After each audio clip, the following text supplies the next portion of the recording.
أعوذ بالله من الشيطان الرجيم بسم الله الرحمن الرحيم الحمد لله والصلاة والسلام على أفضل المرسلين وعاله وصحبه وخديمه أمته. Assalamu alaikum, chers frères musulmans, chers frères talibés. Aujourd'hui, nous allons commencer l'étude proprement dite de l'ouvrage de Cheikh Ahmed Bamba Khadim al-Rasoul intitulé Nahjul Qada al-Haj ou la voie de la satisfaction des besoins. Comme nous l'avions dit la dernière fois, c'est une versification de l'œuvre en prose du grand wali Cheikh Al-Haj, que le Cheikh a repris pour donner l'essentiel aux musulmans et aux talibés qui sont intéressés. Aujourd'hui, nous allons aborder l'étude des règles de la bonne conduite et surtout donner une définition générale du terme adab à travers cet ouvrage de Cheikh Ahmed Bamba Khadim al-Rasoul. Donc, le domaine de définition de ce concept, comme je l'ai dit, est très vaste. Mais ce qu'il faut savoir, et surtout retenir, c'est que cet ouvrage de Khadim al-Rasoul repose essentiellement sur deux bases.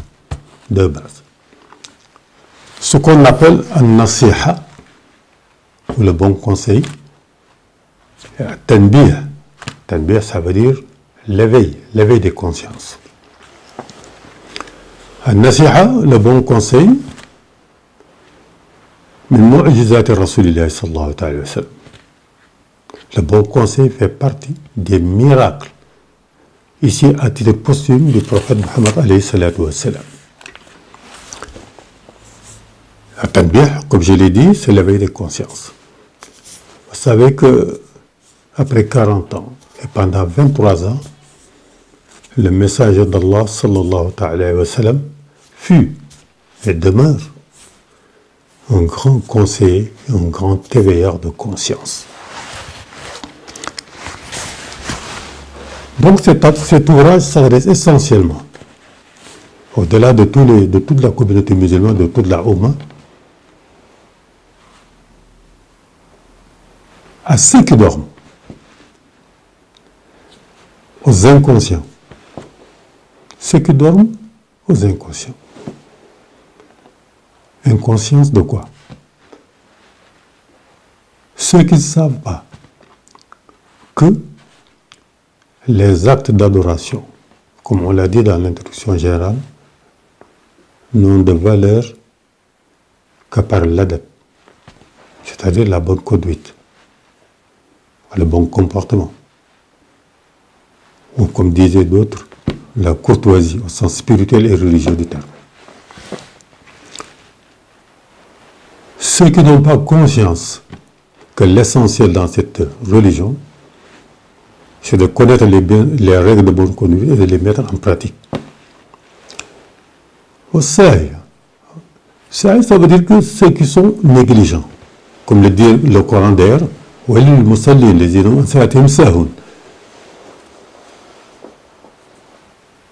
ce sont les gens qui négligent l'essentiel dans cette religion.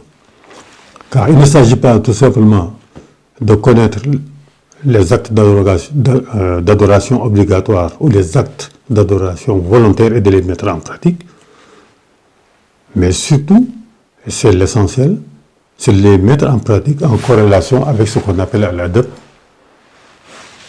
la bonne conduite. Et comme je l'ai dit la dernière fois, cela demande une éducation. Une éducation parce que ce n'est pas une chose simple. Il faut être éduqué par un maître, un cheikh, qui connaît cette voie-là. De donc l'importance de cet ouvrage. Donc je vous l'ai dit tout à l'heure, pendant 23 ans, le prophète Mohammed alayhi salatu wa sallam a été un éveil de conscience et un grand conseil. Si vous allez dans l'ouvrage de Khadim al-Rasoul intitulé Munawwir al-Sudur, vous verrez dans la dernière partie où il insiste sur ce qu'on appelle an-nasiha, le bon conseil. Le bon conseil que l'on donne à celui que l'on rencontre dans la voie du adab, celui que l'on rencontre, et qui mériterait ses conseils, surtout si on sait que, si on est certain que, en lui donnant ses conseils, on le mettrait sur la bonne voie, la voie de la bonne conduite.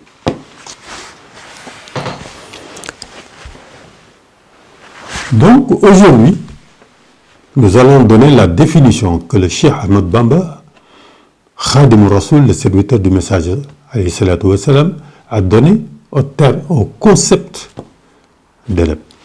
Qu'est-ce qu'il nous dit? Il nous dit dans son ouvrage, voilà la définition qu'il a donnée. Tariqatul adab, rahmatul saghir, kal-ab wal-ummi. والتوقير الكبير وجعل مثلك كنفسك سواء لوجه خالق على العرش استوى.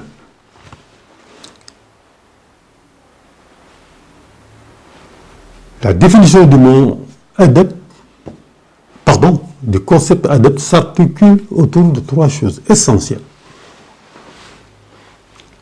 Rahmatul Saghir, la compassion au plus petit, à l'enfant. Tawqirul Kabir, le respect à la personne âgée. Wa ja'lu mislika ka nafsika. Considérer son semblable, celui qui est de ta génération, qui a le même âge que toi, comme toi-même. D'où donc le respect des droits qui sont inhérents à ces trois individus que vous rencontrez sur le chemin du adab. Parce qu'il est défini comme étant un chemin, une voie, où forcément vous rencontrerez soit ces trois individus ou un de ces trois individus. Celui qui est moins âgé, qui est l'enfant, celui qui a le même âge que toi et celui qui est plus âgé que toi. Voilà la grande définition que le Cheikh a donnée. Il dit, et tout cela, il faut le faire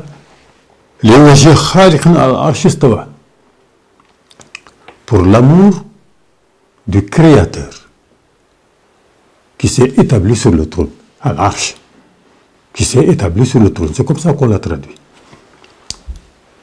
C'est-à-dire celui qui domine le trône. Le trône d'Allah subhanahu wa ta'ala, qui est immense et qui dépasse par ses mensurations l'imagination humaine. Alors le Cheikh nous donne l'explication. Il nous dit, Yani, qu'est-ce que ça veut dire, ce qu'il vient de dire là?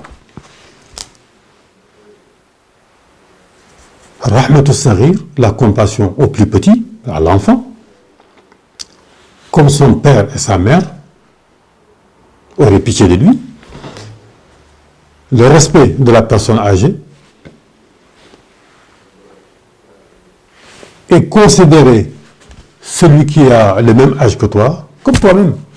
Qu'est-ce que ça signifie? Yani, il nous donne l'explication. Il nous dit Tarhamu Saghir wa takunu lahu kal-abi shafiq wal-ummi rahima.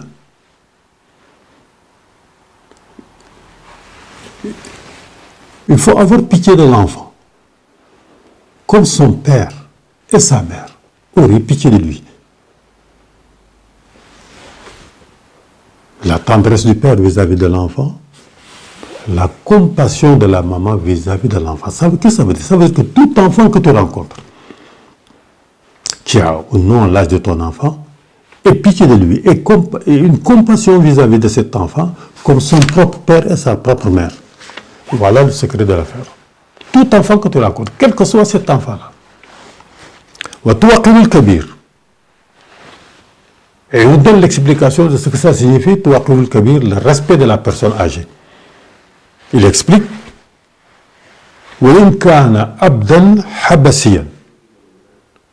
Respecte la personne âgée que tu rencontres comme tu respecterais ton propre père ou ta propre mère.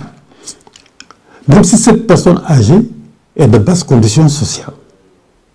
De basse condition sociale. Et il donne ici l'exemple du captif. Captif de guerre qu'on appelait dans le temps esclave. Ça veut dire les captifs de guerre. qui existait, ça fait 1400 ans. Pourquoi il donne cet exemple? Il donne l'exemple du captif de guerre Habashi, ça veut dire d'origine abyssinienne, qu'on appelle aujourd'hui l'Éthiopie actuelle. Pourquoi cet exemple? Parce que dans la société arabe traditionnelle pré-islamique, qu'on appelle la période de la Jahiliya, la période de la grande ignorance, dans la stratification sociale de l'époque, l'individu qui occupait le rang le plus bas dans la société, c'était le captif de guerre ou l'esclave. Et de tous les esclaves qui étaient dans la société arabe, où il y avait des blancs, parmi les arabes eux-mêmes, ou d'autres, parmi les Perses, ou n'importe quoi, et parmi même les arabes d'origine, c'était des captifs de guerre qu'ils avaient eu au cours des razzias. Donc l'esclave ou le captif de guerre occupait le rang le plus bas de la société arabe, de la Jahiliya, de la grande différence. Et parmi les captifs de guerre, celui qui occupait le rang le plus bas encore, c'était le captif de guerre d'origine abyssinienne. Bien que l'Abyssinie colonisait presque toute l'Arabie heureuse jusqu'au Yémen. Donc c'était une sorte de revanche. C'est pourquoi il a choisi cet exemple. Tout simplement. Et ensuite,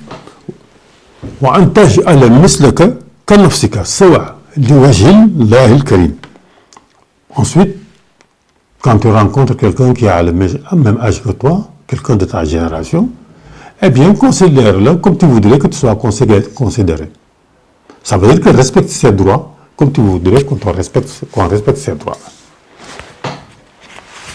Et à partir de là, le cheikh nous donne un portrait qualitatif, je dirais, du concept d'adab. Il nous dit que l'adab, ziyatun alim wal muta'allim. Il dit que l'adab, c'est ce qui fait la distinction de l'enseignant et de l'étudiant. Parce que un enseignant, quel que soit le degré de ses connaissances, s'il n'a pas une bonne attitude, un bon comportement, il risquerait de transmettre son état à lui, son hal, à l'étudiant. Et ça aurait un impact négatif dans la société où il vit. Parce que le cheikh nous dit dans d'autres ouvrages que si la connaissance n'est pas accompagnée de l'adab, du bon comportement, cette connaissance-là ne t'attire que ruine, ne t'attire qu'ennui, ne t'attire que des désagréments et même des calamités. C'est pourquoi on est toujours dans l'islam, al-ilm ou al-adab, la connaissance et le bon comportement. Ensuite, il dit que wahilyatul aqil wal mutahallim. Hilyatul aqil wal mutahallim. Hilyatul aqil wal mutahallim, il est la sagesse de l'homme la sagesse de l'homme intelligent. C'est-à-dire que celui qui utilise son intelligence. Tu n'uses pas de sagesse. C'est-à-dire que la connaissance, l'intellect doit aller de pair avec la sagesse. Pour que les résultats au niveau de la société où nous vivons soient des résultats positifs. Rasul akhlaq, il est la couronne des qualités humaines. Ça veut dire que pour bénéficier de ce qu'on appelle de l'élection divine dans la spiritualité, il faut posséder ce qu'on appelle l'adab, le bon comportement, la courtoisie au sens spirituel et religieux du terme. Nous allons nous arrêter là et à la prochaine fois nous essaierons de continuer l'étude de cette Inch'Allah.